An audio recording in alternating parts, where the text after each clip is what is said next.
estimé à 7 millions d'habitants, le Togo a choisi depuis son indépendance de miser sur sa position géographique privilégiée de pays côtier pour servir de jonction entre l'Europe, l'Asie, l'Amérique et les pays africains sans littoral.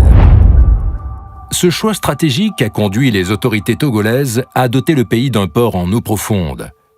Le port de Lomé sera inauguré le 26 avril 1968, mais la date marquante de son histoire demeure le 21 janvier 1967, où le port voit arriver pour la première fois son premier bateau à quai, la Birtugosteins, avec une profondeur avoisinant 17 mètres.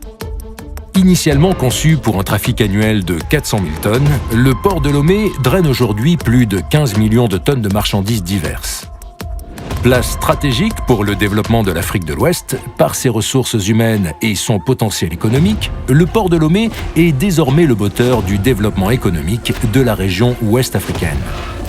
Il demeure non seulement le principal canal des échanges du pays avec l'extérieur, mais contribue également au développement des économies des pays sans littoral, tels que le Burkina Faso, le Niger et le Mali, confirmant ainsi sa vocation historique d'outil d'intégration sous-régionale.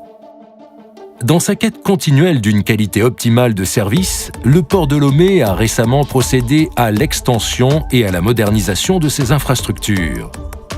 Il offre aujourd'hui, en plus de ses 2 môles, de son quai minéralier, de son appontement pétrolier et de son port de pêche, 2 grands terminaux à conteneurs, tous équipés de matériel de manutention de dernière génération.